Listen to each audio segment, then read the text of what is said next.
जी अस्सलाम वालेकुम। कैफे आज के लेक्चर आगाज़ करते हैं। लेक्चर नंबर 8 है जी। आज के लेक्चर में एक तो हमारा लाइव क्विज़ नहीं होगा और कल इंशाल्लाह होगा, और दूसरी चीज़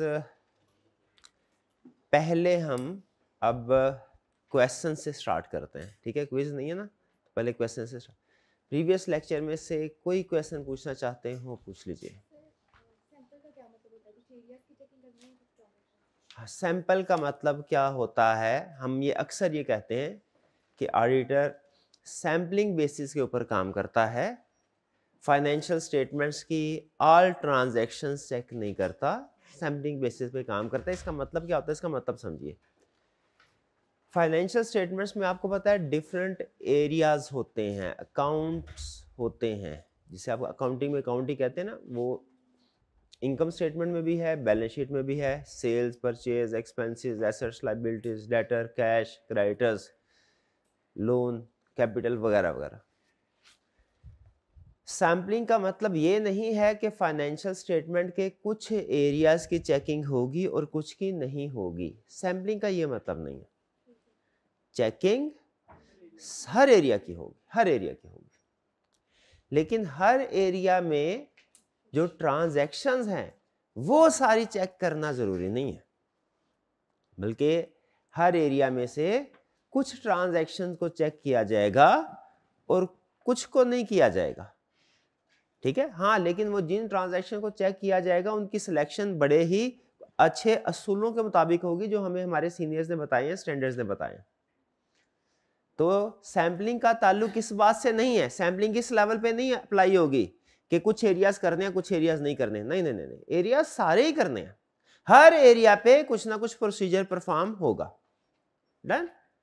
हाँ, हर एरिया के अंदर जितनी ट्रांजैक्शन है वो सारी चेक करना लाजमी नहीं है, उनमें कुछ ट्रांजैक्शन को चेक करेंगे और कुछ ट्रांजैक्शन को चेक नहीं करेंगे। ये बात समझ आ रही है? सैम्पलिंग ट्रांजैक्शन लेवल पे है, एरिया लेवल पे नहीं है।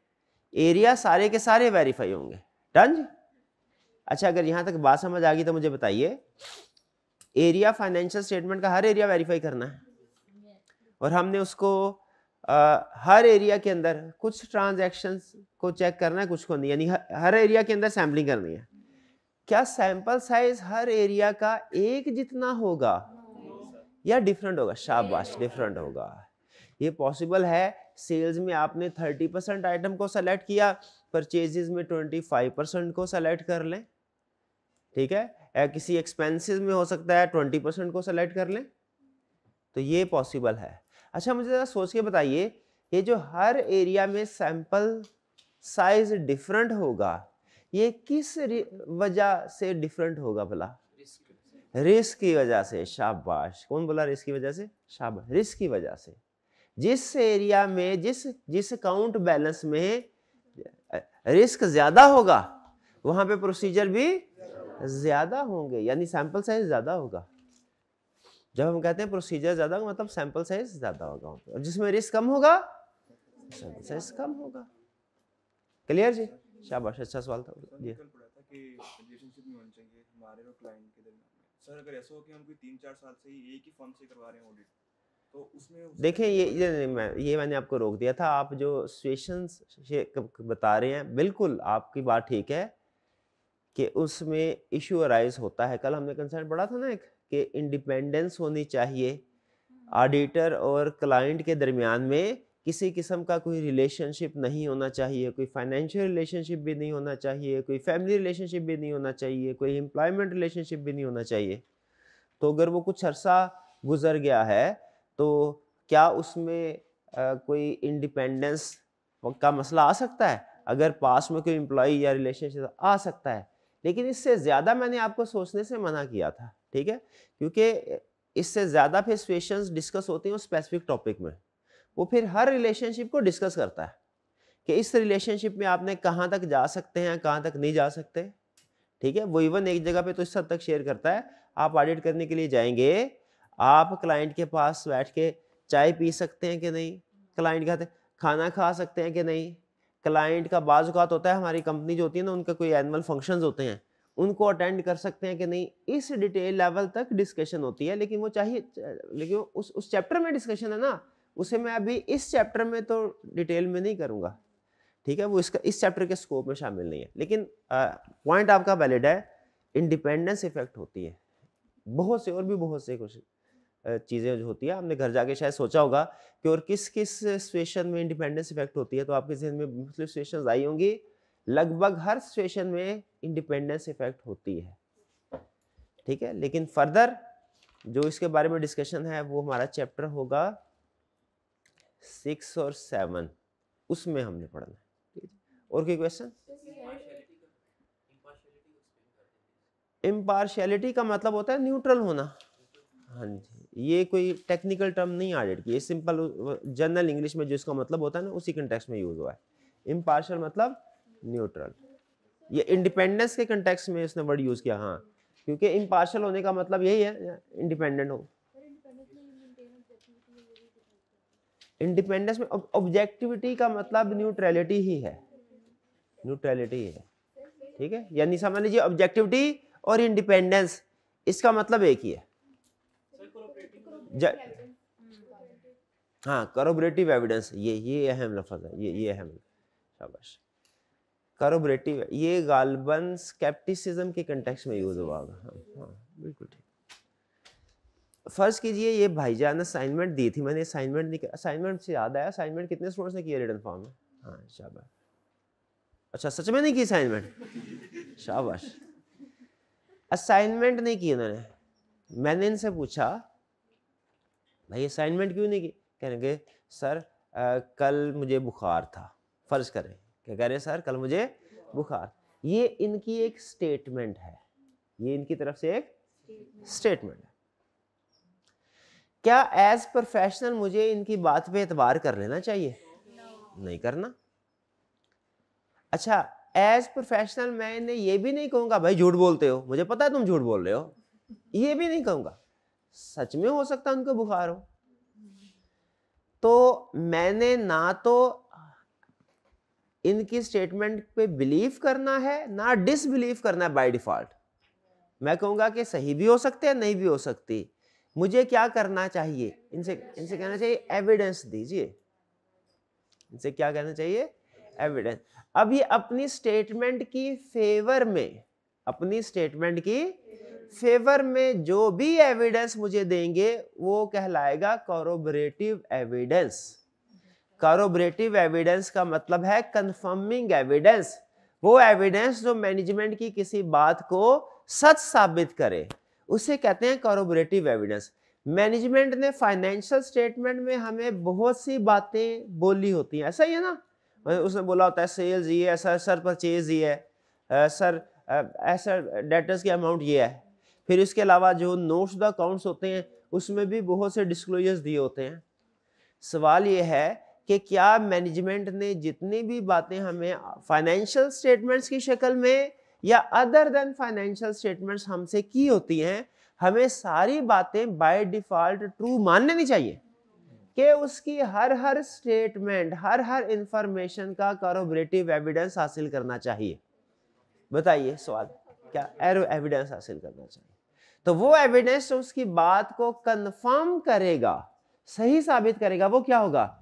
कॉरोबोरेटिव एविडेंस। ठीक है, कॉरोबोरेटिव एविडेंस। असल में एविडेंस जो होता है ना, जब हम इकट्ठा करते हैं तो दो तरह का एविडेंस होता है। एक वो एविडेंस जो मैनेजमेंट को सच साबित करे, हो सकता है एक वो एविडेंस हो जो मैनेजमेंट को गलत साबित करे। तो वो एविडेंस जो मैनेजमेंट को सच साबित करता है उसे क्या कहते हैं? कॉरोबोरेटिव एविडेंस। ठीक है, तो हमें मैनेजमेंट की हर बात का कॉरोबोरेटिव एविडेंस हासिल, कॉरोबोरेटिव एविडेंस मिल गया तो ठीक है। और अगर कॉरोबोरेटिव एविडेंस नहीं, दूसरा एविडेंस मिला, कन्फ्लिक्टिंग एविडेंस मिला जो कुछ और बात कर रहा है, तो फिर हम मैनेजमेंट की बात पे एतबार नहीं करेंगे। तो कॉरोबोरेटिव एविडेंस एविडेंस का ही दूसरा नाम है, एविडेंस को ही कहते हैं, लेकिन ये कौन सा एविडेंस है?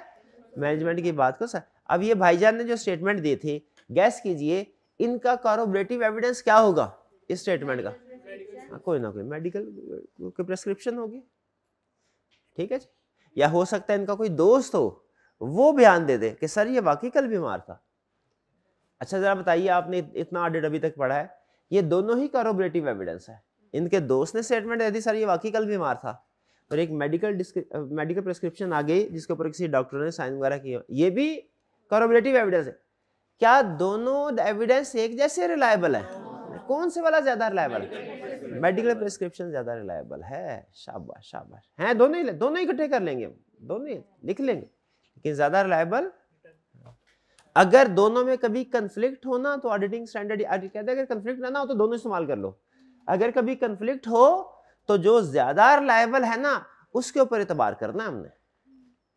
ठीक है, ये भी आगे कुछ सेशन आएगी एडवांस केस स्टडीज में, जिसमें एक ही चीज के बारे में आपको दो जगहों से एविडेंस मिल रहा होगा। एक एविडेंस कोई और हो रहा होगा, दूसरा एविडेंस कुछ और। आपने उनमें से क्या करना है, जो ज्यादा रिलायबल है उसकी बेस पे फैसला होगा।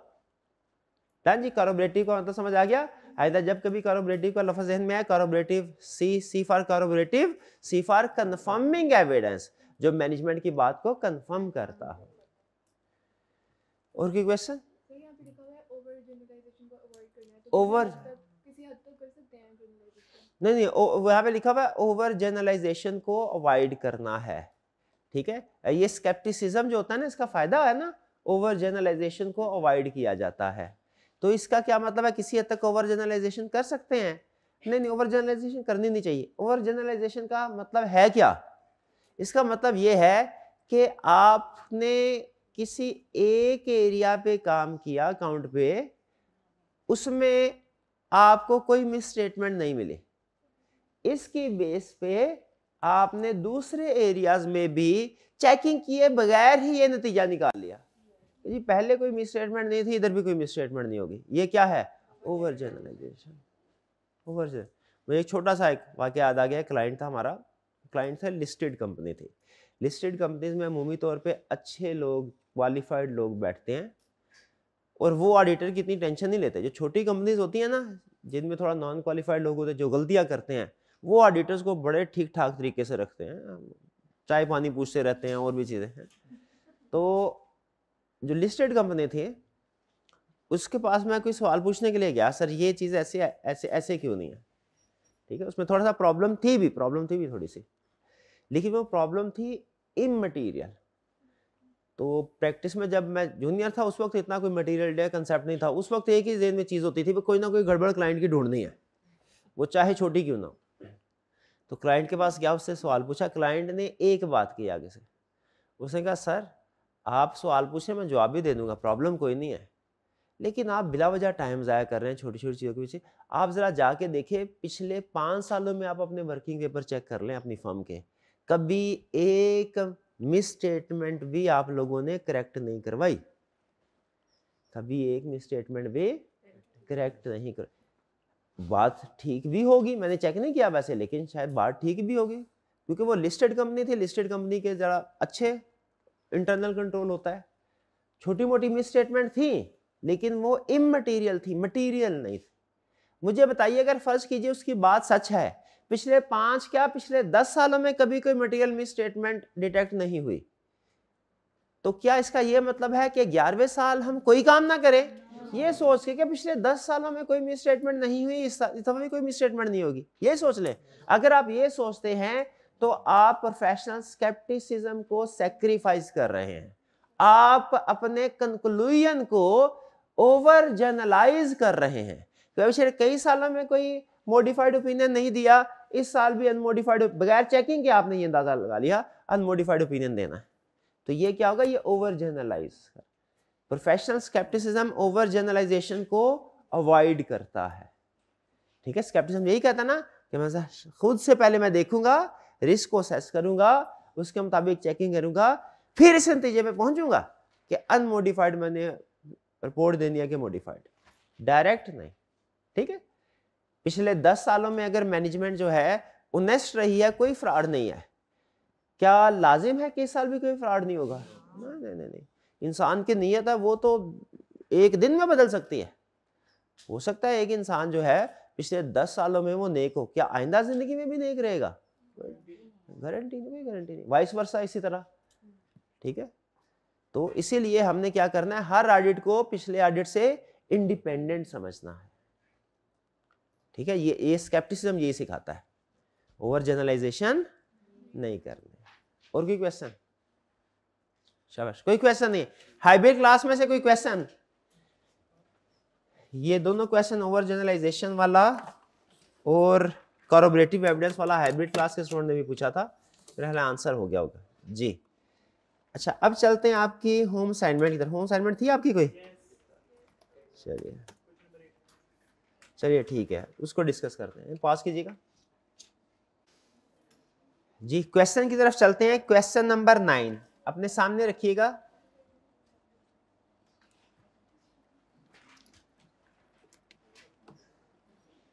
दो क्वेश्चन थे, क्वेश्चन नंबर 8 और क्वेश्चन नंबर 9। जो आपकी होम असाइनमेंट होती है उसमें से जो इजी क्वेश्चन है वो मैं स्किप कर दिया करता हूं, और जो क्वेश्चन मॉडरेट या डिफिकल्ट लेवल का है उसको हम क्लास में डिस्कस करते हैं। क्या ये अप्रोच ठीक है, या आप चाहते हैं कि हर क्वेश्चन क्लास में डिस्कस हो? यानी मैं अपनी प्रोफेशनल जजमेंट की बेस पे ये डिसाइड कर लिया करूं कि आपकी असाइनमेंट में से कौन सा क्वेश्चन मैंने डिस्कस करवाना है और कौन सा नहीं? बिल्कुल, चलिए ठीक है, ये डिस्कस। तो ये क्वेश्चन नंबर 9, ठीक है। क्वेश्चन नंबर 8 तो सिंपल क्वेश्चन था ना, उसमें उसने प्रोफेशनल स्केप्टिक क्या पूछा था? स्केप्टिसिज्म को उसने कहा था डिस्कस कर दीजिए। तो प्रोफेशनल स्केप्टिसिज्म में आपने क्या करना था? उसको डिफाइन कर देना था, ठीक है, बिल्कुल ठीक है, बिल्कुल ठीक है। अच्छा, 3 नंबर का क्वेश्चन है, सिर्फ डिफाइन करना है या कि एहतियातन जो उसकी इंपॉर्टेंस है वो भी लिख देनी चाहिए? कितने स्टूडेंट्स का इंपॉर्टेंस भी लिख देनी चाहिए? शाबाश, चलिए ठीक। आगे चलते हैं। क्वेश्चन नंबर 9 कह रहा है असलम, ये भी पास्ट पेपर का क्वेश्चन है, Aslam is a junior member of your audit team. अच्छा, मैंने आपको क्लाइंट का स्ट्रक्चर बताया होगा कि क्लाइंट का स्ट्रक्चर क्या होता है। हमारी कंपनी जिसका हम ऑडिट करने के लिए जाते हैं, सबसे ऊपर उसमें शेयर होल्डर तो मालिक होते हैं, फिर उसके बाद डायरेक्टर्स के बाद सीईओ, और फिर उसके बाद सीएफओ, और हर डिपार्टमेंट का हेड होता है। बिल्कुल ठीक, बिल्कुल ठीक। अच्छा, उसी तरह जो हमारी सीए फर्म है ना, इसका भी एक ऑर्गेनाइजेशनल चार्ट होता है। इसे आप ऑर्गेनाइजेशनल चार्ट बोलते हैं। कब कहीं पढ़ा ये आपने किसी सब्जेक्ट में? ये चार्ट ऑर्गेनाइजेशनल हायरार्की, बिल्कुल ठीक है। तो उसी तरह हमारी जो सीए फर्म होती है ना, इसमें भी हायरार्की होती है। सबसे ऊपर होता है एंगेजमेंट पार्टनर बोलते हैं उसको। जो ऑडिट फर्म में सबसे सीनियर पर्संस होते हैं ना, उन्हें बोलते हैं पार्टनर। वो बाज़ औक़ात एक भी हो सकता है, छोटी फर्म हो तो एक होगा, बड़ी फर्म हो तो हो सकता है 20-25 हो। पार्टनर्स के नीचे होते हैं मैनेजर्स, ठीक है। मैनेजर्स भी अमूमी तौर पे चार्टर्ड अकाउंटेंट होते हैं। मैनेजर्स के अंडर होते हैं टीम मेंबर्स के अंडर होते हैं ट्रेनी स्टूडेंट्स। आप लोग कैफ क्वालिफाई करने के बाद आर्टिकल स्टार्ट करेंगे ना, अगर आप फर्म के साथ आर्टिकल्स स्टार्ट करते हैं तो आप लोगों को कहा जाता है ट्रेनी स्टूडेंट्स। ज्यादातर काम आप लोग ही करते हैं, लेकिन जो रिस्की काम है ज्यादा, जिसमें जो सुपरविजन का काम है, जो प्लानिंग का काम है, वो मैनेजर और पार्टनर करते हैं, और रिपोर्ट साइन करता है पार्टनर, ठीक है। तो जो हायरार्की फर्म के अंदर है वो क्या है? एंगेजमेंट पार्टनर, उसके बाद मैनेजर, उसके बाद ट्रेनी स्टूडेंट्स। ट्रेनी स्टूडेंट्स को अमूमी तौर पे 3 हिस्सों में क्लासिफाई किया जाता है। 3 तरह से ये डिफरेंट फर्म्स में डिफरेंट टर्म यूज होती हैं। ज्यादातर जो टर्म्स यूज होती हैं वो होती हैं, एक सीनियर, जो मोस्ट सीनियर, समझ लीजिए अपने आर्टिकल्स के आखिरी साल में हो, वो टीम, उसको बोलेंगे सीनियर। फिर उससे नीचे आएगा सेमी सीनियर, जिसको तकरीबन समझ लीजिए साल 1.5-2 साल हो गए हैं। और उसके नीचे आएगा जूनियर वो ट्रेनी स्टूडेंट होता है जिसने अभी ताज़ा आर्टिकल स्टार्ट किए हैं, कोई 2, 4, 6, 8, 10 महीने हुए, साल से कम हुआ है, ठीक है। तो ये सबसे नीचे जूनियर, फिर सेमी सीनियर, फिर सीनियर, फिर मैनेजर, फिर पार्टनर। और इनकी पार्टनर एक ऑडिट क्लाइंट पे एक ही होता है, बाकी लोग ज्यादा हो सकते हैं, यानी एक ऑडिट क्लाइंट पे पार्टनर तो एक ही होगा, लेकिन उसमें जो मैनेजर्स हैं वो 2 भी हो सकते हैं। जो ट्रेनी स्टूडेंट्स हैं, जो सीनियर हैं, वो भी 2 या 3 हो सकते हैं। सेमी सीनियर, जूनियर्स भी ज्यादा हो सकते हैं। वो डिपेंड करता है कि क्लाइंट कितना बड़ा है। तो ये हिरार्की है, ठीक है, इसको जहन में रखिएगा। यहाँ पे कह रहा है Aslam is a junior member of your audit team.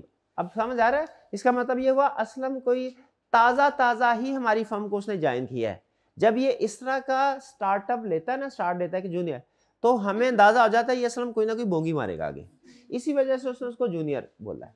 वैसे केस स्टडी के अंदर पता कोई नहीं है, बाज़ औक़ात पार्टनर भी कोई जीबोगरी बोंगी मार, केस स्टडी है ना, उसने चेक करना है, लेकिन जूनियर बोल दिया तो ये तो मुझे अंदाजा हो गया कुछ ना कुछ ऐसी बात करेगा जिससे पता चले कि ये वाकई जूनियर है। कह रहा है during an informal discussion with your member Aslam has inquired you about the reason of emphasising on professional scepticism. कह रहा है असलम ने आपसे इंक्वायर किया है कि हम क्यों प्रोफेशनल स्केप्टिसिज्म को एम्फसाइज करते हैं। When honesty and integrity of the management is not questionable based on prior experience, जबकि प्रायर एक्सपीरियंस से हमें पता चल गया कि मैनेजमेंट बिल्कुल ठीक है, ऑनेस्ट है, कॉम्पिटेंट है, पता चल गया, तो हम फिर भी क्यों प्रोफेशनल स्केप्टिसिज्म को यूज करते हैं, क्या रीजन है। सवाल समझ रहे हैं उसका, कि जब पास्ट में मैनेजमेंट ऑनेस्ट है तो हम क्यों ना इस दफा उसको बगैर चेकिंग के ही रिपोर्ट दे दें। Briefly respond to the inquiry of Aslam, Aslam की इंक्वायरी को रिस्पॉन्ड कीजिए। अच्छा, पहली चीज जो आपने इसमें नोट करनी है वो ये, क्या इसमें प्रोफेशनल स्केप्टिसिज्म की डेफिनेशन पूछी है कि नहीं उसने। स्ट्रिक्टली स्पीकिंग उसने प्रोफेशनल स्केप्टिसिज्म की डेफिनेशन नहीं पूछी, क्या पूछा है उसने, रीजंस पूछी हैं। इसमें रीजंस ऑफ प्रोफेशनल स्केप्टिसिज्म अहम है। रीजंस क्या होंगी, क्या हमने पढ़ी है रीजंस, वो क्या है, वो एडवांटेजेस स्केप्टिसिज्म के, ठीक है, स्केप्टिसिज्म के एडवांटेज, और क्या नाम दिया उसने एडवांटेज के साथ, इंपॉर्टेंस, वो पूछ रहा है, ठीक है। इसमें वो हमने उसकी अहमियत बतानी ना, क्यों स्केप्टिसिज्म को अप्लाई कर रहे हैं, क्यों स्केप्टिसिज्म जरूरी है। हम कहेंगे भैया ये ओवर जनरलाइजेशन से बचाता है, ये अनयूजुअल सर्कमस्टेंसेस को आइडेंटिफाई करता है, और तीसरे नंबर पे ये हमें अजम्पशंस को एवेल्युएट करना सिखाता है, ठीक है। यानी हम इसकी वजह से, स्केप्टिसिज्म की वजह से ही हर चीज को वेरीफाई करते हैं। क्लियर। इसमें एक और चीज ध्यान में रखिए, डेफिनेशन, अहम चीज, डेफिनेशन उसने नहीं पूछे। अगर मार्क्स ज्यादा होते तो शायद मैं सोचता कि पूछी नहीं है फिर भी, लेकिन इस क्वेश्चन से रेलिवेंट है मैं लिख दूं, ठीक है। फिलहाल मेरा नहीं ख्याल लिखने की जरूरत, ठीक है। दूसरी चीज आप नोट कीजिए, क्वेश्चन के अंदर उसने हवाला दिया है मैनेजमेंट की ऑनेस्टी और इंटेग्रिटी का। प्रोफेशनल स्केप्टिसिज्म में ऑनेस्टी और इंटेग्रिटी के कंसेप्ट को भी वो डिस्कस करता है कि मैनेजमेंट पास में ऑनेस्ट हो, कॉम्पिटेंट हो, इसके बावजूद भी हमने स्केप्टिसिज्म को नहीं छोड़ना। क्या मुझे ये बात भी लिखनी चाहिए कि नहीं लिखनी चाहिए, ठीक है। तो इसमें बेसिकली इस क्वेश्चन के सॉल्यूशन में आपने दो बातें लिखनी है। नंबर वन, ये स्टेटमेंट उसकी क्लियर करनी है कि भाई मैनेजमेंट पास्ट में ऑनेस्ट हो ना, इंटेग्रिटी हो, उसके बावजूद भी स्केप्टिसिज्म अप्लाई कर, उसके बावजूद भी एरर हो सकता है, पिछले 10 साल में कोई मिसस्टेटमेंट नहीं हुई, उसके बावजूद भी हमने इस माइंडसेट के साथ ऑडिट करने के लिए जाना है कि 11वें साल में मिसस्टेटमेंट हो सकती है, और फिर उसके बाद उसकी इंपॉर्टेंस बता देनी है।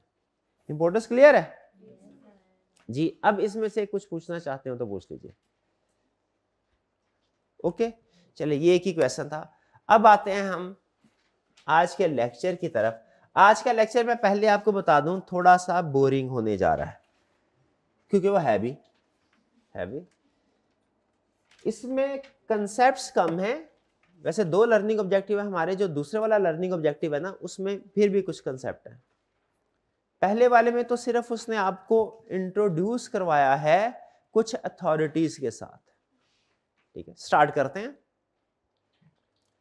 क्वेश्चन मेरा सिंपल ये है, क्या ऑडिटर्स को ओपन रखना चाहिए, उनके ऊपर कोई किसी किस्म की निगरानी नहीं होनी चाहिए, और वो अपना काम अपनी मर्जी से आज़ादी के साथ करते रहें, कि उनके ऊपर कोई ना कोई सुपरविजन होनी चाहिए। सुपरविजन क्यों होनी चाहिए, ताकि वो अपना काम अच्छे से कर सके, उनको पता हो, ठीक है। हमें भी अगर पता है ना कि भैया मरने के बाद हमारा हिसाब किताब होना है, तो फिर हम सीधे होकर जिंदगी गुजारेंगे, ठीक है। अगर हमारा ख्याल ये होता कि जी साहब बराबर ही हो जाना सारा, तो फिर हर बंदा अपनी मर्जी से ज़िंदगी गुजार रहा होता। फिर कहते हैं भैया हम क्यों इतनी पाबंदियों में ज़िंदगी गुजारें, हम याशियाँ करते हैं। लेकिन हमें चूँकि एहसास है कि भैया जो भी करेंगे उसका हिसाब किताब देना पड़ेगा, पूछ कुछ होगी, तो हम थोड़ा तरीके से चलते हैं। उसी तरह ऑडिटर को भी अगर ये एहसास ना हो कि मुझे कोई पूछने वाला है, वो तो तबाही फेर देंगे कुछ ऑडिट फर्म्स। ठीक है, वो क्लाइंट के साथ मिल सकते हैं और पैसे लेके उनकी मर्जी के मुताबिक रिपोर्ट्स दे सकते हैं। इसीलिए हर प्रोफेशन के ऊपर कुछ ना कुछ रेगुलेटर्स होते हैं, डॉक्टर्स हों, वो लॉयर्स हों, कोई भी प्रोफेशन, उनके ऊपर रेगुलेटर्स होते हैं, कुछ ना कुछ सुपरविजन करने वाले लोग होते हैं। हमारे प्रोफेशन में भी ऑडिटर्स के ऊपर भी सुपरविजन करने वाले कुछ अथॉरिटीज मौजूद हैं। पहला कंसेप्ट ये डन। दूसरा कंसेप्ट, ये अथॉरिटीज लोकल या नेशनल लेवल पे भी हैं और इंटरनेशनल लेवल पे भी हैं। ठीक है, नेशनल लेवल पे दो अथॉरिटीज हैं, SECP और ICAP। SECP को हम कहते हैं रेगुलेटरी अथॉरिटी और ICAP को कहते हैं प्रोफेशनल बॉडी। ICAP को क्या कहते हैं, प्रोफेशनल बॉडी, और SECP को क्या कहते हैं, रेगुलेटरी अथॉरिटी। ये दोनों ही पाकिस्तान में जितनी भी CA फर्म्स हैं उनको सुपरवाइज करती हैं।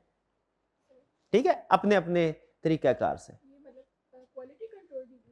हाँ क्वालिटी कंट्रोल रिव्यू, बिल्कुल वो एक स्टेप है कि किस तरीके से सुपरविजन की जाती है। एक समझ लीजिए तरीकाकार है, और भी तरीकाकार है। इंटरनेशनल लेवल पे जो बॉडी सुपरविजन करती है उसको बोलते हैं IFAC, international federation of accountants, IFAC। ठीक है, आज के लेक्चर में हम इंटरनेशनल लेवल की सुपरविजन की बात करेंगे, यानी IFAC के बारे में। आज हमारे दो लर्निंग ऑब्जेक्टिव हैं।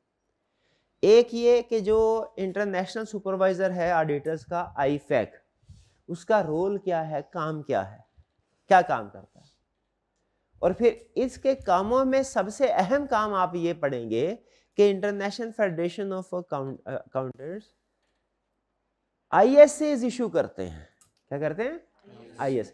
तो ISAs का स्ट्रक्चर क्या होता है, उनकी अथॉरिटी क्या होती है, उसके बारे में हम पढ़ेंगे। यानी हमारा एक लर्निंग ऑब्जेक्टिव है IFAC के बारे में, और दूसरा लर्निंग ऑब्जेक्टिव जो आज हमने स्टडी करना है वो ISAs के बारे में है। डन जी। चलिए, नेशनल लेवल की डिस्कशन आज नहीं होगी, वो बाद में फिर कभी करेंगे, वो ऑफिशियली हमारे सिलेबस में है भी नहीं। ठीक है, लेकिन कुछ कंसेप्ट्स में इनडायरेक्टली आती है, तो वो हम साथ साथ डिस्कस करेंगे। आज के लेक्चर में हम क्या सीखने जा रहे हैं कि ऑडिटर्स को इंटरनेशनल लेवल पे कौन सी बॉडी सुपरवाइज करती है। कौन सी बॉडी सुपरवाइज करती है, IFAC। IFAC का सबसे बड़ा टास्क जो जिसे हम कह सकते हैं प्रोबेबली सबसे बड़ा टास्क क्या है कि उसने ऑडिट करने के लिए हम ISAs इशू किया है, international standards on auditing issue किए। तो आइए स्टार्ट करते हैं। सबसे पहले IFAC क्या है, तो कहते हैं IFAC है भैया एक ग्लोबल ऑर्गेनाइजेशन है। इसका ताल्लुक किसी एक मुल्क से नहीं है। वैसे इसका ऑफिस हो सकता है आपको USA में मिले, लेकिन इसका ताल्लुक असल में किसी एक कंट्री से नहीं है, इसका ताल्लुक सारी कंट्री से। ये ग्लोबल ऑर्गेनाइजेशन है और लीडर है किस प्रोफेशन का, ऑडिट प्रोफेशन का। ठीक है, लीडर्स हैं। असल में जैसे एक फैक्ट्री के अंदर कुछ वर्कर काम कर रहे होते हैं, उन्होंने अपनी यूनियन बनाई होती है ना, जो उनका साथ देती है मुश्किल वक्त में, उनको गाइड करती है, सपोर्ट करती है, मुश्किल वक्त में साथ खड़े होते। उसी तरीके से समझ लीजिए कि हम जितने भी ऑडिटर्स हैं, ये IFAC हमारी यूनियन है। सुपरवाइजरी भी रोल प्ले करती है, लेकिन मुश्किल वक्त में साथ भी देती। अगर हमें कोई ISAs के बारे में पता ना चल रहा हो कि इसको कैसे अप्लाई करना है, तो फिर IFAC क्या करता है, हेल्प कर देता है।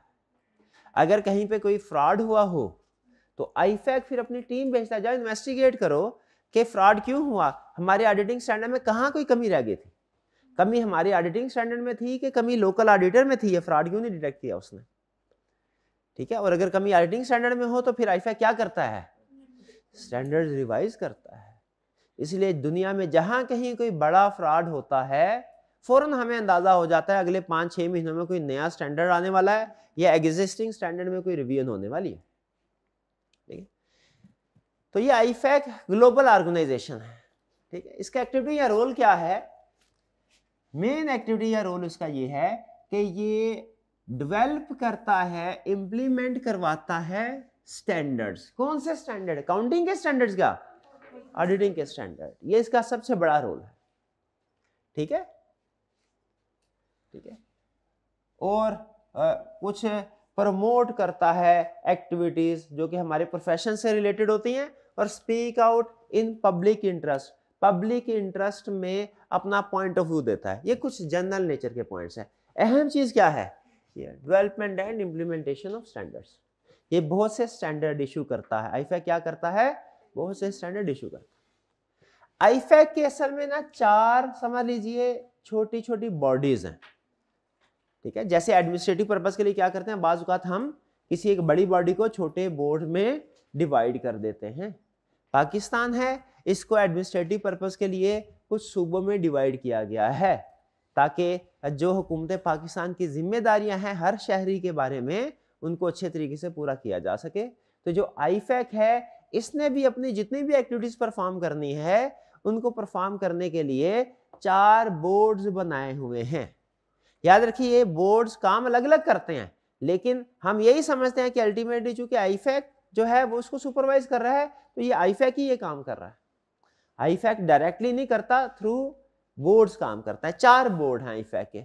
कौन कौन से हैं? एक IAASB, एक IESBA, IAESB, IPSASB, पता नहीं क्या क्या है, ठीक है।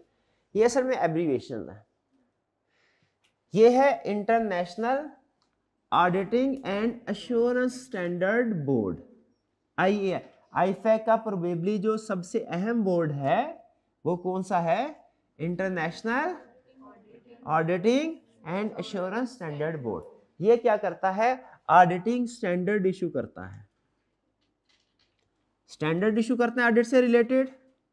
उन स्टैंडर्ड की इंटरप्रिटेशन की जरूरत पड़े, इंटरप्रिटेशन इशू करता है।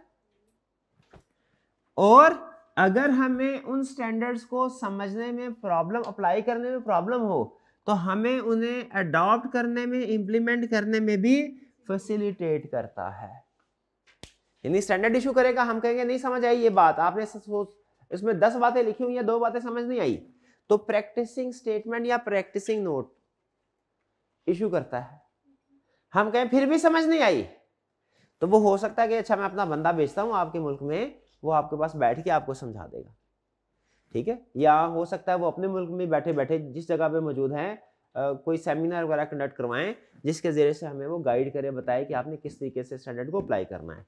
ये हमारे सिलेबस की हद तक ये सबसे अहम बोर्ड है आईफैक का। बताइए, बात समझ आती है?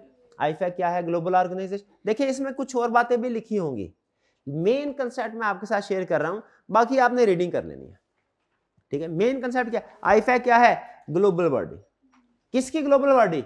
ऑडिटर्स की, ठीक है। ये क्या काम करती है? मेन काम ये different types of standard issue करते हैं। कैसे? अपने 4 बोर्ड्स के जरिए से। कौन कौन से बोर्ड है? पहला बोर्ड सबसे अहम आईफैक का, international auditing and assurance standard board, जो क्या करता है? स्टैंडर्ड्स इशू करता है, ठीक है। एश्योरेंस से मुराद ऑडिट और रिव्यू के। एंड रिलेटेड सर्विसेज भी है। रिलेटेड सर्विसेज सिर्फ पढ़ लें, इसको जानने की जरूरत नहीं है फिलहाल।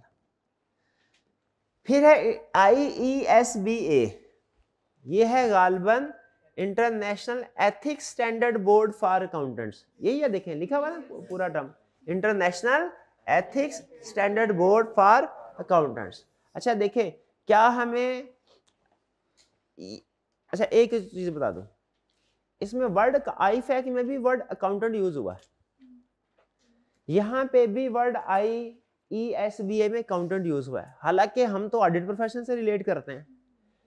आपके जिम्मे पहला सवाल ये आना चाहिए था, सर ये आईफैक को आईफैड क्यों नहीं कहते? इंटरनेशनल फेडरेशन फॉर ऑडिटर्स होनी चाहिए ना, AD। ये इंटरनेशनल फेडरेशन फॉर अकाउंटेंट क्यों है? जवाब दे सकते हैं इसका? क्योंकि हाँ जी, क्योंकि जो ऑडिटर्स होते हैं ये पाकिस्तान में भी और पूरी दुनिया में ये रोल है, वो चार्टर्ड अकाउंटेंट्स ही होते हैं। ऑडिटर्स जो होते हैं वो कौन होते हैं?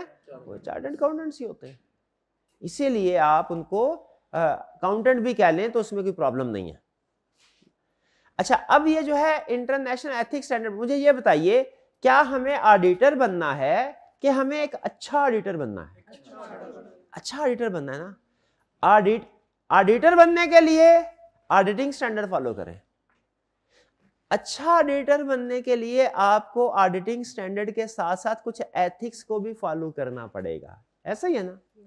अब वो एथिक्स क्या क्या है जो हम चार्टर्ड अकाउंटेंट्स को, ऑडिटर्स को फॉलो करने हैं, इसके लिए अलग से एक बोर्ड है जिसने बकायदा एक बुक पब्लिश की है जिसको कहते हैं code of ethics for chartered accountants. क्या कहते हैं? Code of ethics for chartered account. उसने उसमें अच्छी अच्छी बातें लिखी हुई हैं, हालांकि वो सारी अच्छी अच्छी बातें हमें पहले से पता है, लेकिन उसने कहा है भाई पर्सनल लाइफ में आप चाहे इन बातों को फॉलो करें या ना करें, प्रोफेशनल लाइफ में फॉलो करना है। जैसे उसमें क्या लिखा, भाई हमेशा सच बोलो अपने क्लाइंट्स के साथ। क्या हमें नहीं पता सच बोलना है? हमें पता है, लेकिन कहते हैं पर्सनल लाइफ में आप इसके ऊपर अमल करें ना करें आपकी चॉइस है। जब आप प्रोफेशन में आगे हैं फिर इसके ऊपर अमल करना लाजमी है। हम आपसे इसके ऊपर अमल करवाएंगे, और नहीं किया तो आपके खिलाफ एक्शन लेंगे।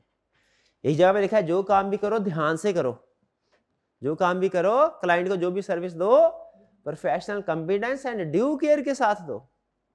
ये तो हमें पता है, हमें हर काम ध्यान से करना चाहिए, लेकिन कहता है पर्सनल लाइफ में चाहे कोई केयरलेसनेस का मुजाहरा करे, नेग्लिजेंस का मुजाहरा करे, उसमें कोई प्रॉब्लम नहीं है। वाला ने कहा सब्जी के लिए जाओ आलू लेके आओ, आपने उधर देखे बगैर सही है खराब है सही है वो सब्जी ले आए, क्या आपने प्रोफेशनल कॉम्पिटेंस ड्यू केयर का मुजाहरा किया? तो कोई नहीं किया। लेकिन आईफा कहता है इससे मुझे टेंशन नहीं है, ये आपकी पर्सनल लाइफ है। प्रोफेशनल लाइफ में किसी क्लाइंट को सर्विस प्रोवाइड कर रहे होंगे ना आप, उसमें ऐसा काम नहीं करना, उसमें बाकायदा कॉम्पिटेंस एंड ड्यू केयर के साथ काम करना है। ठीक है जी, ये बात समझ आ गई। तो ऑडिटर बनना है उसके लिए क्या करना पड़ेगा? Auditing standards. अच्छा ऑडिटर बनना है उसके लिए code of ethics. Code of ethics अलग बॉडी ने इशू है, ये आईफैक क्या ही बोर्ड, लेकिन ये अलग है। ये कौन सा बोर्ड है? International ethics standard board for accountants. ठीक है जी।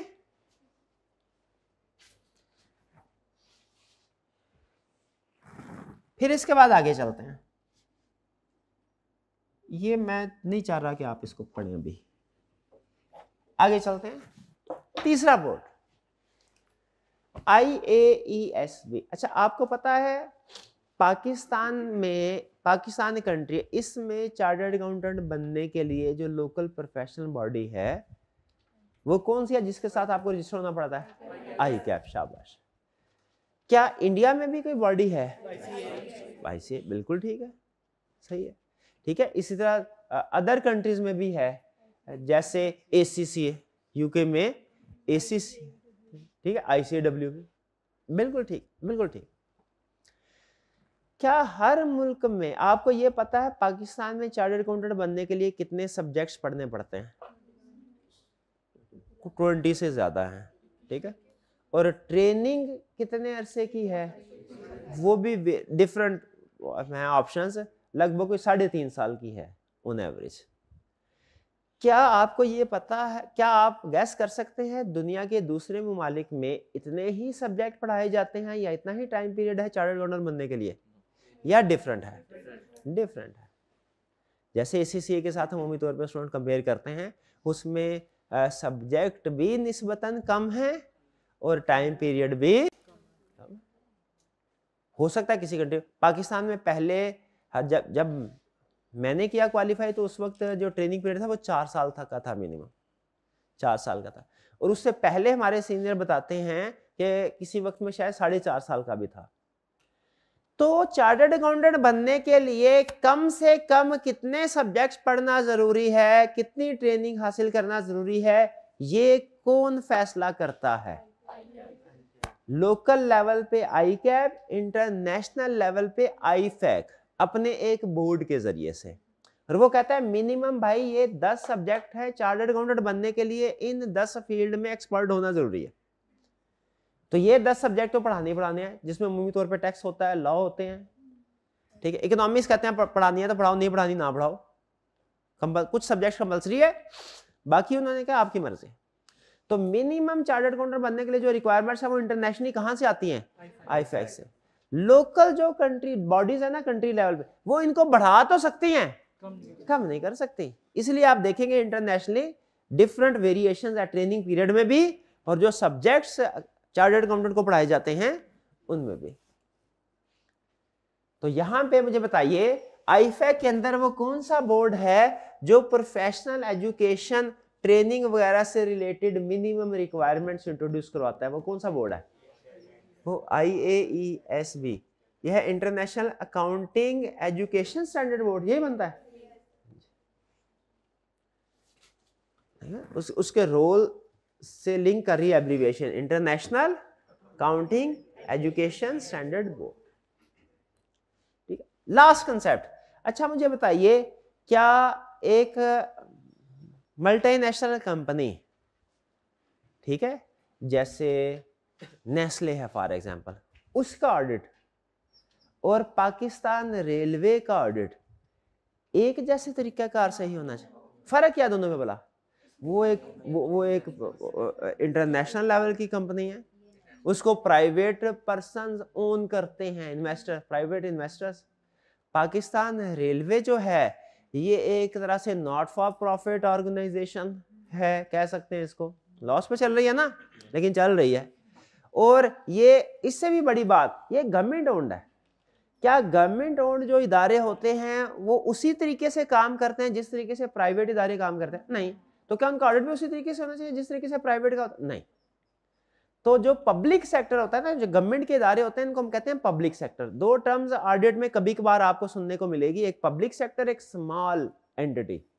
पब्लिक सेक्टर हम उन ऑर्गेनाइजेशन को कहते हैं जिनको गवर्नमेंट ओन करती है। इनको ऑडिट करने का तरीका का थोड़ा फर्क होता है, ठीक है, क्योंकि अमूमी तो एक बड़ा फर्क तो यह है कि इनका मटेरियलिटी लेवल आम तरीके से कैलकुलेट नहीं होगा, क्योंकि ये इनका प्रॉफिट पर्पस नहीं होता। तो बाज़ का कभी प्रॉफिट होता है, कभी कुछ ऑर्गेनाइजेशन का प्रॉफिट नहीं होता, और भी फर्क होते हैं, ठीक है। तो ये जो गवर्नमेंट के इदारे हैं इनको ऑडिट करने का तरीका का, और एक दूसरी टर्म है स्मॉल एंड। स्मॉल एंटिटी हम बोलते हैं सोल प्रोप्राइटरशिप, पार्टनरशिप वगैरह, छोटी छोटी जो बिजनेस होते हैं उनके लिए स्मॉल एंटिटी, और जो गवर्नमेंट ओन कर रही होते हैं उनके लिए पब्लिक सेक्टर। कभी कभार आपको शायद ये लफ्ज कहीं पे मिले पढ़ने को, सीफैप में अक्सर मिलने नजर आता है ये आपको, कैफे कभी कभार। तो क्वेश्चन ये है कि क्या जो पब्लिक सेक्टर कंपनीज का ऑडिट करने का तरीकाकार नॉर्मल तरीकाकार के मुताबिक होगा? फर्क हो तो उसके स्टैंडर्ड सेम होने चाहिए कि डिफरेंट होने चाहिए? डिफरेंट होने चाहिए। उसके लिए फिर अलग बोर्ड है जो कि क्या करता है, पब्लिक सेक्टर कंपनीज की, पब्लिक सेक्टर समझ रहे हैं, पब्लिक सेक्टर से मुराद जो गवर्नमेंट ओन कर रही है, पब्लिक सेक्टर कंपनीज का ऑडिट का तरीकाकार क्या होगा? ये पब्लिक सेक्टर से रिलेटेड जो स्टैंडर्ड इशू करता है वो कौन इशू करता है? ये IPSASB, international public sector accounting standard board है, international public sector accounting standard board. इसका स्कोप ऑफ वर्क क्या है? पब्लिक। यानी आईफैक ने अपने 4 बोर्ड बनाए हैं, हर बोर्ड को उसने कुछ ना कुछ स्पेसिफिक टास्क दे दिया, भाई तुम्हारा ये एरिया डोमेन है, तुम्हारी ये डोमेन, तुम्हारी ये डोमेन, आपको ये पता होना चाहिए किसकी क्या डोमेन है। और खास तौर पे जो IAASB है इसके रोल पता होने चाहिए कि ये मुख्तलिफ तरह के स्टैंडर्ड इशू करता है। वो स्टैंडर्ड ऑडिट्स के रिलेटेड भी हो सकते हैं, वो रिव्यू से रिलेटेड भी हो सकते हैं, और वो कुछ मिलती जुलती दूसरी चीजों से रिलेटेड भी स्टैंडर्ड हो सकते हैं। यहाँ पे लिस्ट लिखी हुई थी, लेकिन वो लिस्ट इतनी अहम नहीं है, ये कंसेप्ट निस्बतन उससे अहम है, तो मैंने उसको रेज कर लिया। आप उसको पढ़ लीजिएगा लिस्ट को, याद करने की जरूरत नहीं है, इतना भी कर लें, इतना भी जो काम है हो जाए काफी। क्लियर? ठीक है, चलिए अब आपको 3 मिनट का टाइम देता हूं, इसको रीड कर लीजिए। लर्निंग ऑब्जेक्टिव है हमारा 8, ठीक है, इसको रीड कर लीजिए। तब तक मैं जरा हाइब्रिड क्लास में से विजिट कर लूं, उनका अगर कोई क्वेश्चन है तो वो आंसर कर दें, पास कीजिएगा जी। उम्मीद है आपने रीडिंग कर ली होगी, कोई क्वेश्चन पूछना चाहते हो तो पूछ लीजिए। पब्लिक इंटरेस्ट एडवोकेसी, इसका मतलब क्या है? इसका मतलब ये है कि जहां कहीं कोई अकाउंटेंट के इंटरेस्ट की बात आएगी ना, जनरली अकाउंटेंट्स के इंटरेस्ट की, वहां पे अकाउंटेंट के बिहाफ पे अकाउंटेंट को एडवोकेट करने के लिए, उनको डिफेंड करने के लिए आईफैक खड़ा है, ये बात कर रहा है। जैसे इसकी एग्जांपल क्या है, शुरू में कुछ जब पता चला कि ऑडिटर ऑडिट कर लेते हैं, उसके बावजूद भी सम टाइम कुछ फ्रॉड ऐसे होते हैं वो डिटेक्ट नहीं कर पाते, तो ऑडिटर्स के खिलाफ कुछ लीगल एक्शन लिए गए, लिटिगेशंस की गई कि भैया ऑडिटर आपने ऑडिट किया था, ये फ्रॉड क्यों नहीं डिटेक्ट किया। तो उस वक्त चूंकि अब ये किसी एक ऑडिटर या एक कंट्री का इशू नहीं था, ये एक जनरल इशू था, उस वक्त आईफैक खड़ा हुआ, उसने कोर्ट्स में जाके अपना मटेरियल तैयार किया, कोर्ट्स में जाके प्रेजेंट किया और उनको बताया कि भैया हम तो रीजनेबल एश्योरेंस प्रोवाइड करते हैं, एब्सोल्यूट एश्योरेंस प्रोवाइड नहीं करते और वो पॉसिबल ही नहीं है, पॉसिबल ही नहीं है। रीजनेबल एश्योरेंस प्रोवाइड करते हैं और इसमें ऐन मुमकिन है कि रीजनेबल एश्योरेंस ऑब्टेन करने के बावजूद भी कोई ऐसा फ्रॉड जो बहुत ही सोफिस्टिकेटेड टेक्निक्स के जरिए से, कलूजन के जरिए से किया गया हो, जिसमें सीनियर मैनेजमेंट इन्वॉल्व हो और वो ऑडिटर को जानबूझ के गलत इंफॉर्मेशन देते रहे हैं, तो हो सकता है कि इस तरह का फ्रॉड ऑडिटर आइडेंटिफाई ना कर सके, इसमें ऑडिटर का कसूर नहीं है। अब ये चूंकि मसला किसी एक ऑडिटर का नहीं था, सबका था, तो बजाय ये कि हर ऑडिटर अलग अलग खड़ा हो और अपना बयान दे, आईफैक उनके बिहाफ में इंटरनेशनल लेवल पे उसने एजुकेट किया कोर्ट्स को, शेयर होल्डर्स को, तो ये उसने हमें डिफेंड किया, एडवोकेट, ये भी इसका रोल है।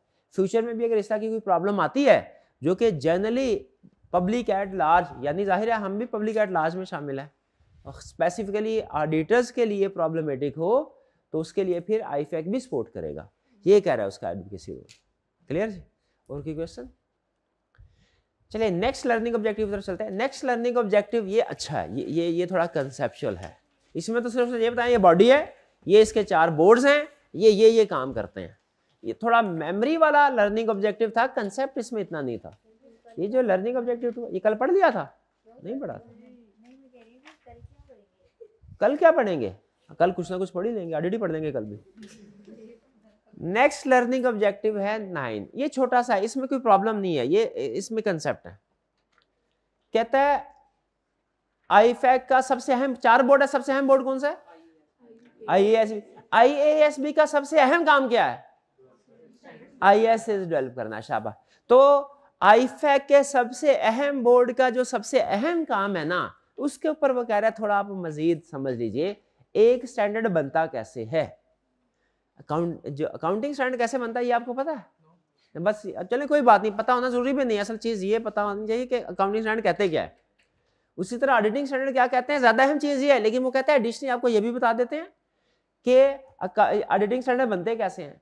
ऑडिटिंग स्टैंडर्ड बनाते हैं फ्रॉड करने वाले लोग। ऑडिटिंग स्टैंडर्ड कौन बनाते हैं? फ्रॉड करने वाले लोग बनाते हैं। अगर वो ना हो तो हमारे ऑडिटिंग स्टैंडर्ड ही ना बने कभी।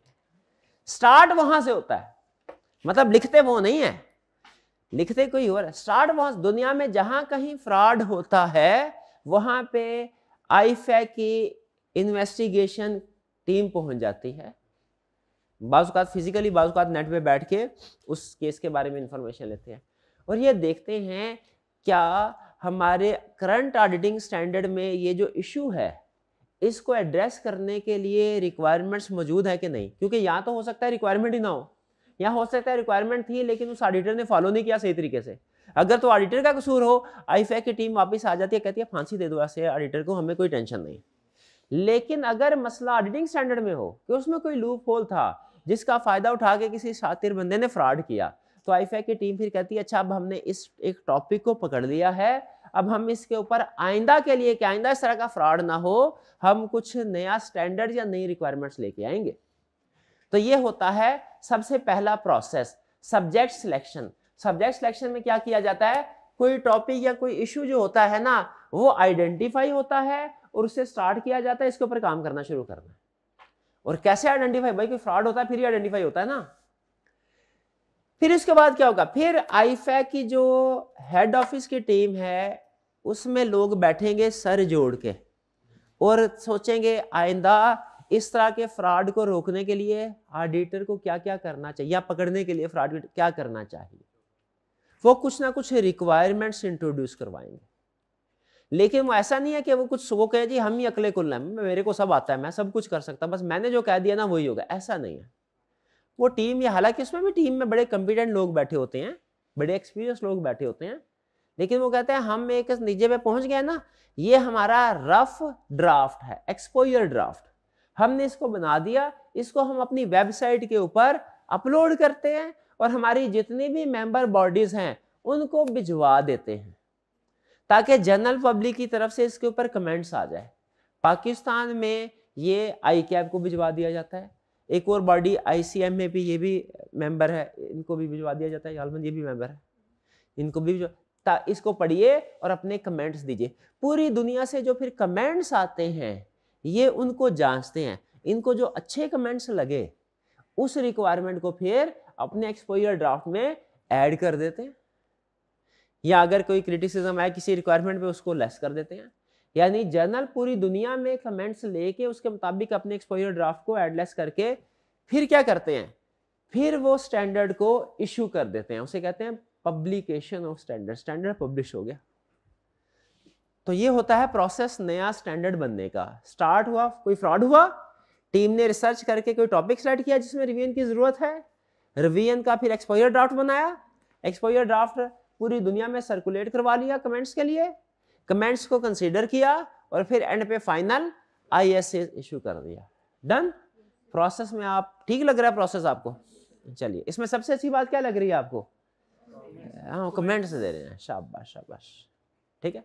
अच्छा, अब जब ISA बन जाता है इसके कंटेंट्स क्या है? कंटेंट्स कैफ लेवल के बच्चे के लिए समझना जरूरी नहीं है, लेकिन फिर भी मैं बता रहा हूं। समझना क्यों जरूरी नहीं है? क्योंकि हमारा ऑडिट का पेपर ओपन बुक नहीं है, ये आपको पता है ना। अकाउंटिंग का पेपर गालबन आपका ओपन बुक है, R2 का, ऐसा ही है। वो भी ओपन बुक नहीं है, पहले होता था, अब खत्म। चलिए, ये तो अच्छी बात होगी, ठीक है। तो ऑडिट का भी नहीं है, लेकिन क्या आपको ये पता है CFAP लेवल पे ओपन बुक है पेपर, वहां पे आप स्टैंडर्ड साथ लेके, वहां पे आपको जब CFAP लेवल पे जाएंगे ना, वहां पे आप स्टैंडर्ड भी पढ़ने पड़ेंगे, ओरिजिनल स्टैंडर्ड। अभी नहीं पढ़ने पड़ते, अभी अकाउंटिंग के भी नहीं पढ़ते ना आप। हाँ, ओरिजिनल स्टैंडर्ड नहीं पढ़ते, स्टैंडर्ड ही है, लेकिन ओरिजिनल स्टैंडर्ड से नहीं पढ़ते। वो टीचर्स के नोट्स जो निस्बतन आसान होते हैं ओरिजिनल स्टैंडर्ड की लैंग्वेज से, वो पढ़। तो चूंकि आपने ओरिजिनल स्टैंडर्ड को पढ़ना ही नहीं है, तो फिर आपको ये बताने का फायदा ही कोई नहीं है कि ओरिजिनल स्टैंडर्ड दिखता कैसा है। लेकिन CFAP लेवल पे आपको ये एक चीज फायदा देगी कि स्टैंडर्ड जो है उसके कितने पार्ट्स होते हैं। तो एक कोई जो भी स्टैंडर्ड इशू किया जाता है उसके डिफरेंट पार्ट्स, अहम पार्ट्स क्या हैं? एक पार्ट होता है इंट्रोडक्टरी मटेरियल, ऑब्जेक्टिव, डेफिनेशन। उसमें स्टार्ट में लिखा जाता है भैया ये स्टैंडर्ड क्यों हमें इशू करना पड़ा, ये स्टैंडर्ड किस मसले को डील करता है, इस स्टैंडर्ड में जो टेक्निकल टर्म्स यूज हुई हैं उनकी डेफिनेशन क्या है, ये चीजें लिखी होती हैं। जैसे एक स्टैंडर्ड है वो ये बताता है कि इन्वेंट्री को कैसे वेरीफाई करना है। एक स्टैंडर्ड ये बताता है कि आपने जब थर्ड पार्टीज, आउटसाइड पार्टीज को लेटर लिखना है ना, तो वो किस तरीके से लिखना है, उसका स्कोप ये है। हर स्टैंडर्ड का कुछ ना कुछ स्कोप है, तो वो इंट्रोडक्टरी पैराग्राफ में लिखा जाता है। फिर इसके बाद है रिक्वायरमेंट्स। रिक्वायरमेंट्स का मतलब क्या है? ये लाजमी ऑडिटर ने काम करने हैं। Auditor shall do this, auditor shall do this, auditor shall do, तो इस तरीके से चल रहा है रिक्वायरमेंट्स। रिक्वायरमेंट्स क्या है? वो काम जो लाजमी करने हैं। जैसे वो जो इन्वेंट्री वाली एग्जांपल लेके चल रहे हैं, स्कोप में लिखा हुआ है कि ये ऑडिटिंग स्टैंडर्ड आपने इन्वेंट्री को वेरीफाई करते हुए अप्लाई करना है, ये लिखा होगा उसके इंट्रोडक्टरी पैराग्राफ में। रिक्वायरमेंट के अंदर लिखा होगा अगर किसी क्लाइंट की इन्वेंट्री है तो ए ऑडिटर तुम्हारे ऊपर लाजिम है उसको फिजिकली वेरीफाई करना है, कंफर्म करो एग्जिस्ट कर रही है कि नहीं इन्वेंट्री। एक स्टैंडर्ड है वो डेटर्स से रिलेटेड है, डेटर और क्रेडिटर से रिलेटेड कंफर्मेशन। वो ये कहता है कि अगर क्लाइंट के डेटर्स या क्रेडिटर्स हैं, डेटर फॉर एग्जांपल, तो रिक्वायरमेंट में क्या लिखा होगा? आपने उनको कंफर्मेशन लेटर सेंड करने। एग्जांपल जरा गौर से सुनिएगा, मैं एग्जांपल और टॉपिक्स की इसमें ऐड कर रहा हूं ताकि ये टाइप टॉपिक भी अच्छे तरीके से एग्जांपल का क्लियर हो जाए और जो फ्यूचर का कंसेप्ट है वो भी समझ आ जाए। पहली एग्जांपल ध्यान, रिक्वायरमेंट क्या थी एक स्टैंडर्ड में कि इन्वेंट्री है तो उसको फिजिकली वेरीफाई करना है। एक दूसरा स्टैंडर्ड भी है डेटर्स से रिलेटेड, उसमें क्या रिक्वायरमेंट है, अगर डेटर्स है उनको रिटर्न फॉर्म में कंफर्मेशन लेटर सेंड करो। ये लिखा होगा रिक्वायरमेंट है, ये करो ये करो ये करो ये करो। हमने कहना ठीक है सर, आपने बोला तो हमने करना ही करना, वो करेंगे।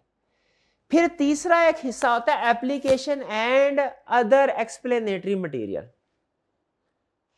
ये क्या होता है एप्लीकेशन एंड अदर?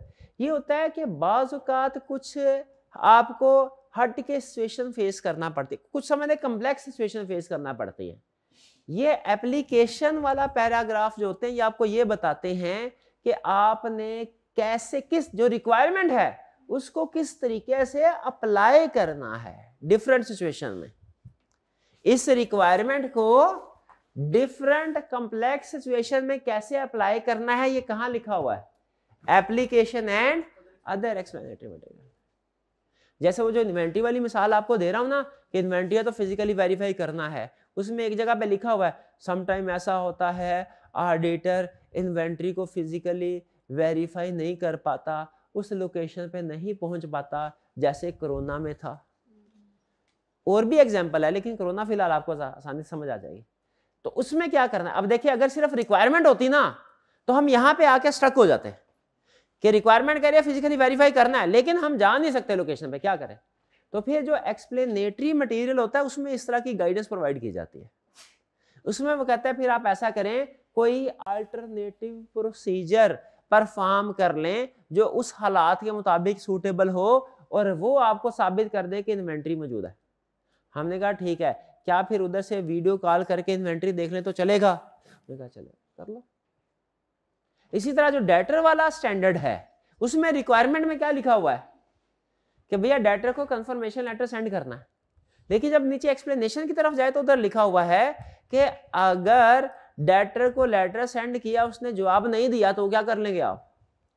भाई हम अपने ऑडिट क्लाइंट का तो जोर है, उसकी तो जिम्मेदारी है हमें सारी इंफॉर्मेशन दे। हमारे ऑडिट क्लाइंट के जो आगे क्लाइंट्स हैं, जो उसके डेटर्स हैं, जो उसके क्रेडिटर्स हैं, उनके ऊपर तो हमारा जोर नहीं ना चलेगा। हम उनके ऑडिटर तो नहीं, उनके लिए तो लाजमी नहीं है उनसे जो इन्फॉर्मेशन है, बाज़ औक़ात दे भी देंगे, अच्छे ताल्लुकात होते हैं, लेकिन कुछ डेटर्स या क्रेडिटर्स हमारे क्लाइंट के होते हैं जवाब नहीं देते, तो उसमें क्या करना चाहिए? अब आप गैस करें, रिक्वायरमेंट में लिखा हुआ कंफर्मेशन लेटर सेंड करो, एप्लीकेशन में फिर इस सिचुएशन में क्या लिखा होगा? अगर हमें किसी कंफर्मेशन लेटर का जो हमने लेटर लिखा है डेटर को, उसका जवाब नहीं आया, क्या लिखा होगा कि ऑडिटर क्या करे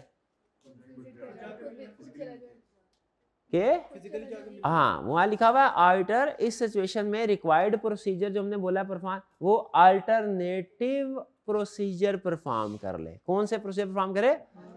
जो कि उस सिचुएशन के लिहाज से सूटेबल है। हाँ जी, अब वो एग्जांपल भी था, एग्जांपल में यही कहा, उसने कहा आप दो और भी हैं प्रोसीजर, दो काम कर लेना तो आपको पता चल जाएगा कि आपके क्लाइंट ने इस डेटर से पैसे लेने थे कि नहीं। नंबर 1 डेटर है, उसकी सेल इनवॉइस होंगी, उनको चेक कर लो। नंबर 2 डेटर ने कंफर्मेशन लेटर आपको नहीं भेजा लेकिन क्लाइंट को हो सकता है ये रेंट के बाद कुछ पैसे भेज दिए हों, पेमेंट करनी होती है ना, आप वो पेमेंट चेक कर ले। अगर पेमेंट आ गई तो क्या वो इस बात का सबूत है कि ये रेंट पे रिसीवेबल था, ये रेंट के बाद कोई पार्टी हमें पेमेंट भेज दे, क्या इस बात का सबूत है? तो ये होता है, बाज़ औक़ात ऐसा होता है कि हम जो रिक्वायरमेंट स्टैंडर्ड ने बोली है ना उनको पूरा नहीं कर पाते। अगर पूरा ना कर पाए तो उस सिचुएशन में फिर क्या करना है? ठीक है जी। बड़े भाई ने आपको कहा भाई जा, मेरे दोस्त आए हैं, जाओ जरा पेप्सी की बोतल लेके आओ। आप गए उधर, दुकानदार ने कहा पेप्सी की बोतल खत्म। रिक्वायरमेंट क्या थी भाई की? दोस्त आए। अच्छा, मेन रिक्वायरमेंट समझ नहीं है आपने। मेन रिक्वायरमेंट ये थी भाई के दोस्त आए हैं, उनको उनको रिफ्रेशमेंट देनी है, मेन चीज ये थी। उसने क्या कहा भाई जाके पेप्सी की बोतल लेके आओ। रिक्वायरमेंट ये थी। उधर गए, किसी वजह से हो सकता है दुकान, मतलब वो दुकान चले खुली रखते हैं, वो हो सकता है उसके बाद पेप्सी की बोतल खत्म हो, क्या करेंगे? खाली हाथ आ जाएंगे। यही आपको स्टैंडर्ड बता रहा है, कह रहे हैं अगर आप कोई प्रोसीजर जो हमने क्या परफॉर्म ना कर पाए, आपने फर्म वापस खाली हाथ नहीं आना। क्या करना है? अल्टरनेट प्रोसीजर परफॉर्म करना है जो वही मकसद पूरा कर रहा हो। अल्टरनेट क्या करेंगे? पेप्सी नहीं है, कोक ले आएंगे, ठीक है, कोक भी नहीं है, चलो जामे श्री ले आएंगे। जिस हद तक भी जो प्रोसीजर परफॉर्म करते हो, भाई ये अल्टरनेटिव प्रोसीजर वाली बात समझ आ रही है? ये हमारे ऑडिट का एक अहम असूल है, क्योंकि बहुत दफा ऐसा होता है कि जो रिक्वायरमेंट है वो हम पूरी नहीं कर पाते किसी वजह से। डन हो गया जी।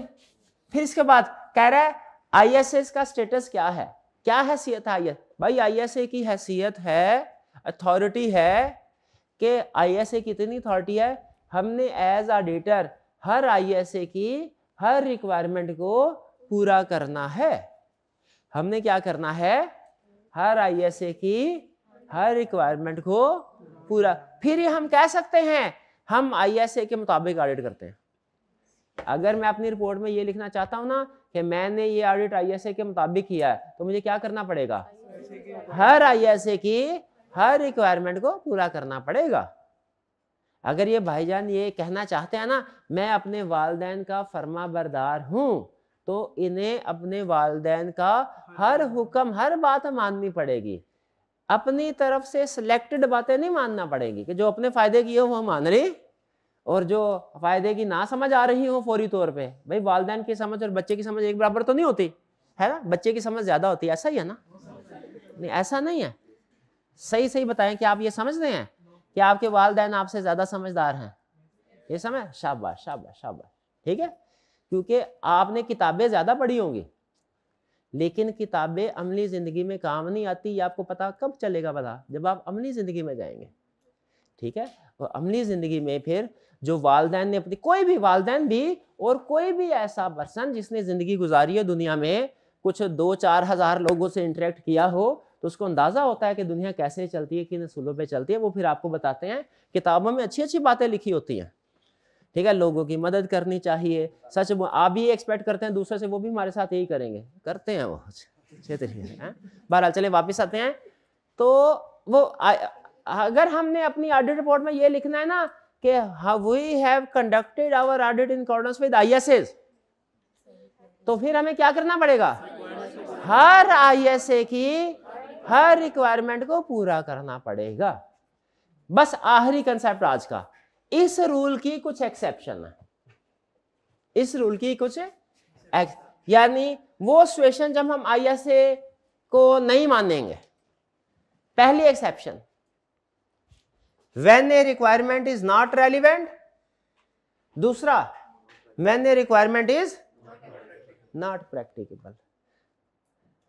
नॉट प्रैक्टिकेबल आप समझ चुके हैं कि जब उसने बोला था जितनी भी इन्वेंट्री है उसका स्टॉक काउंट करो, तो वो कोरोना की वजह से हम नहीं जा, रिक्वायरमेंट मौजूद है, प्रैक्टिकेबल नहीं है। उसने कहा कंफर्मेशन लेटर सेंड करो और उसका जवाब जो आएगा उसको डॉक्यूमेंट करो अपने पास। हमने सेंड किया तो सही, जवाब नहीं आया, रिक्वायरमेंट मौजूद है, पूरा नहीं कर सके हालात की वजह से। ऐसे हालात आ जाते हैं ना, तो उसमें क्या करना चाहिए? अल्टरनेटिव, बेहतरीन बेहतरीन अल्टरनेटिव। ये अल्टरनेटिव प्रोसीजर समझ लीजिए आपके ऑडिट में एक मैजिक वर्ड है, इसको आपने याद रखना है। ये बहुत से हालात में जब आपको कुछ समझ नहीं आ रही होगी ना कि यहाँ पे क्या करें, आगे बंद गली में खड़े हो गए हम, नहीं पता चल रहा आगे किधर जाना है, वहां पे क्लिक करके आपके जिम्मे लफ्ज आएगा क्या? Alternative procedures. वहां पे अल्टरनेटिव प्रोसीजर परफॉर्म करने हैं, ठीक है। छोटे होते थे, मुझे याद है दोस्तों के साथ जाते थे पार्क, उसमें उस वक्त टिकट होती थी, पैसे नहीं होते थे, क्या अगर अल्टरनेटिव से क्या होता है, वो घूम के ना पीछे कोई छोटा सा दीवार का हिस्सा एरिया ऐसा होता था जहाँ पे दीवार थोड़ी छोटी होती थी, वहां से जंप लगा के अंदर। ये क्या है? Alternative procedure. तो जब कोई रिक्वायरमेंट नॉट प्रैक्टिकेबल हो, क्या करना है हमने? Alternative procedure. बता देना कि क्या मसला क्या हुआ था, कोरोना हुआ था, कुछ और हुआ था, और अब आपने क्या करने जा। नॉट रेलिवेंट का मतलब क्या भला? जब वो सिचुएशन ही एग्जिस्ट ना करती हो। जैसे अगर क्लाइंट का ऑडिट करने के लिए गए, वो कोई सर्विस कंपनी थी, उसकी इन्वेंट्री थी ही नहीं। अब आप कहेंगे अच्छा इन्वेंट्री नहीं है, मैं चेक नहीं कर सकता, मुझे अल्टरनेटिव प्रोसीजर परफॉर्म करना चाहिए, ये सोचेंगे। वो कहेगा भाई इन्वेंट्री है ही नहीं, अल्टरनेटिव प्रोसीजर से भी चेक नहीं कर सकते क्योंकि है ही नहीं। इसको हम ये नहीं कहेंगे रिक्वायरमेंट नॉट प्रैक्टिकेबल, इसको क्या कहेंगे? Not relevant. नॉट रेलिवेंट क्या है? वो सिचुएशन एग्जिस्ट, जब सिचुएशन एग्जिस्ट ही ना करे ना, वो आपके लिए ज्यादा गुड न्यूज है, क्योंकि आपको वो काम ही नहीं करना। ठीक है, अच्छा मुझे बताइए, दो एग्जांपल आपके सामने रख रहा हूं, आपने मुझे बताया ना किस सिचुएशन में रिक्वायरमेंट नॉट रेलिवेंट है और किस में रेलिवेंट है लेकिन नॉट प्रैक्टिकेबल है। पहली सिचुएशन, क्लाइंट का ऑडिट करने के लिए गए, उधर डेटर्स थे ही नहीं, ये क्या है? Not relevant. दूसरी, डेटर्स थे लेकिन किसी वजह से कंफर्मेशन लेटर हम सेंड नहीं कर सके, नॉट प्रैक्टिकेबल। अल्टरनेटिव प्रोसीजर किस केस में परफॉर्म करना है भला?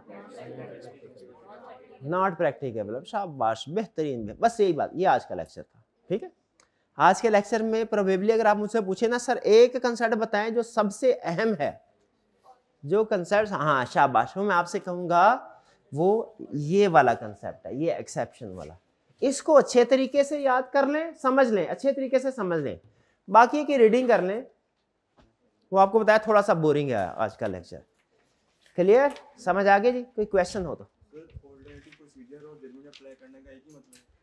हाँ, अल्टरनेटिव प्रोसीजर हो तो उसमें आपको जाहिर है जजमेंट अप्लाई करनी पड़ेगी। क्यों? क्योंकि कुछ जगहों पे शायद अल्टरनेटिव प्रोसीजर का जिक्र आपको मिल जाए, अक्सर जगहों पे अल्टरनेटिव प्रोसीजर क्या परफॉर्म करने हैं ये स्टैंडर्ड में जिक्र, क्योंकि वो डिपेंड करता है, पता नहीं मसला कौन सा आ गया आपके सामने, मसले कई तरह के हो सकते हैं ना, तो वो उस वक्त फिर हम अपनी जजमेंट के लिहाज से डिसाइड करते हैं। बिल्कुल ठीक है, नहीं उसकी प्रोफेशनल जजमेंट कहाँ पे अप्लाई होती है उसकी एक एग्जांपल भी हो सकती है। और की क्वेश्चन? चलिए आज का लेक्चर यहाँ खत्म करते हैं। अल्लाह हाफिज़।